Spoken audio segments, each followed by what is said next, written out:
ସାଙ୍ଗ ହୁଁ ଧାନ କଟା ମେସିନ୍ ତ ଆଇଛି ହେଲା। ଆଇଲେଣି। ଆଉ ହଁ ହଁ ଏଇ ତାକୁ କଣ କରିବା କହିଲୁ? ମେସିନ୍ ବାଲାକୁ ହାତରେ ରଖିଦବା।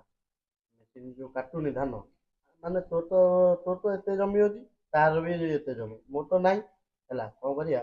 ମେସିନ୍ ବାଲାକୁ କହିବା, ଘର ଆମେ ଯେତିକି ଧାନ କାଟିବା, ଘରକୁ 8 ବସ୍ତା ଦେଇକି, ଯଦି 10 ଗୁଣ୍ଠରେ 10 ବସ୍ତା ବାହାରିବ, 8 ବସ୍ତା ଦେଇ ତାକୁ କହିବା 2 ବସ୍ତା ରଖିଦବ।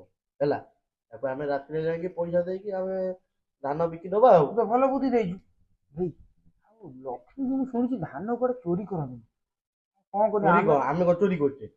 ଆମେ ଆକୁ ତ ପଇସା ଦେଇକି ଆଣିବା ଆଉ ଆଉ କଣ। କଣ ଆମେ କଣ ଚୋରି କରୁଛେ? ଏଟା ହଉଛି ସରୁ ବୁଦ୍ଧିଆ ଚୋର, ଜାଣିଲୁ। ଆମେ ତାକୁ ପଇସା ଦେଇଦବା 100 ଟଙ୍କା, ରାତିରେ ନେଇ ଆମେ ସାଇକେଲ ନେଇ ପଳେଇବା। ନା ତୁ କଣ କରିବୁ? ମୁଁ ଧାନ ବା ଉଠେଇ ପାରିବି, ମୁଁ କଣ କରିବି? ଉଠେଇ ପାରିବୁନି? ନା।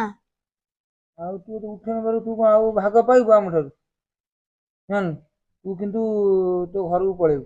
ଆମ ପାଖରୁ ଭାଗ, ଆମେ ମାନେ ଏଠି ଘରୁ ଟାଉଟର କରି ଚୋରି କରିକି ବିକିବୁ, ତୁ କିଛି ଉଠେଇବୁନି, କଣ ତୁ ଆମଠୁ ଖାଇବାକୁ ନେବୁ? ଆକୁ ବିଦା କରିଦବା। ନା ନା, ତୁ ପଳା ଯା, ତୁ ଛୋଟ ପିଲାଟା, ତୁ ଚୋରି କଲେ ତୋର ଭବିଷ୍ୟତ ଅଛି, ତୁ ପଳା ଯା, ତୁ ପଳଉ।